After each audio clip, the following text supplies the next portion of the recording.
नमस्कार मंडळी, तुमचं गिन्नी रेसिपीजमध्ये स्वागत आहे। आज आपण बनवणार आहोत मुंबई फेमस अफलातून मिठाई।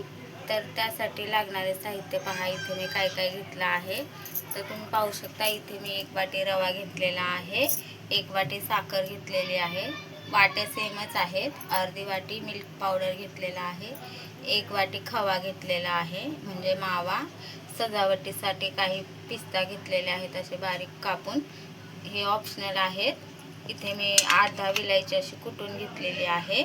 काही ड्राय फ्रूट्स आहेत मी घेतलेत, काजू आणि बदाम, तर हे पण ऑप्शनल आहेत। आणि इथे अर्ध्याहून कमी दूध घेतलेलं आहे।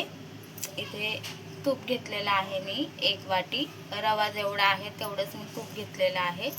आणि या डब्याला मी असं तुपाने ग्रीस करून घेतलेलं आहे। चला तर मग आपण बनवूया अफलातून। मी गरम करायला आधीच यामध्ये मी तूप टाकून घेत आहे, रवा टाकून घेते। याला थोडंसं गोल्डन ब्राऊन कलर येऊपर्यंत आपल्याला भाजायचं आहे, लो टू मीडियमवर।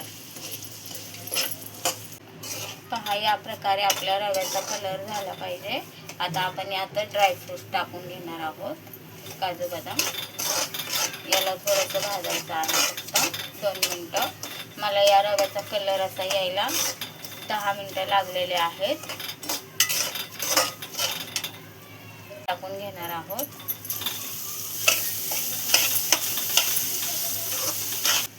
साखर टाकून घेणार आहोत।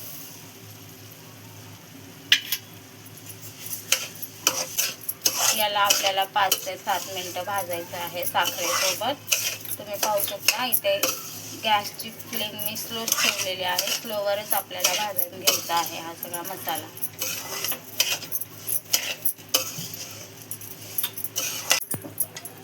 या स्टेजवर आपल्याला मिल्क पावडर टाकून घ्यायचा आहे आणि विलायची पावडरही टाकून घ्यायचा आहे, मिक्स करायचं आहे। आपण दूध टाकून घेणार आहोत आणि मिक्स करायचं आहे।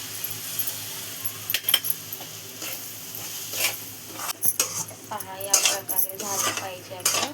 तूप कसं सोडत आहे, तूप सोडलं म्हणजे आपल्या बैटर रेडी आहे। याला आपण सेट करायला ठेवणार आहोत 1 तासभर। बाहेरच ठेवायचं आहे, फ्रीजमध्ये ठेवायची गरज नाही आहे याला।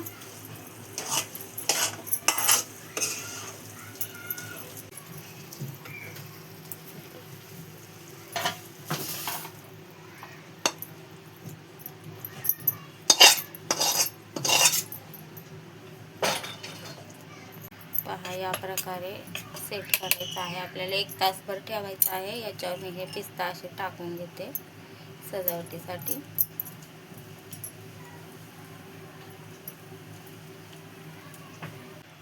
पहा कशी झाली आहे आपली अफलातून मिठाई। आपण याला कट करून घेऊया।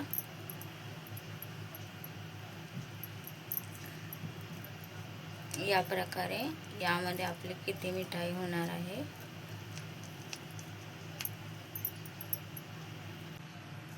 पहा कशी झाली आहे, आपण याला कट करून घेतलेला आहे।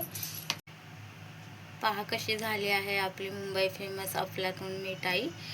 खूप कमी वेळ लागतो याला बनवायला, तुम्ही पाहू शकता। मी तुम्हाला एक तोडून दाखवते। पहा, या प्रकारे चवीला पण अगदी खूप छान लागते। तुम्ही एकदा ही रेसिपी नक्की ट्राय करा। तुमची गिन्नी रेसिपी आवडल्यास लाईक करा, शेअर करा, सबस्क्राईब करा, बेल आयकॉनवर क्लिक करायला विसरू नका। धन्यवाद।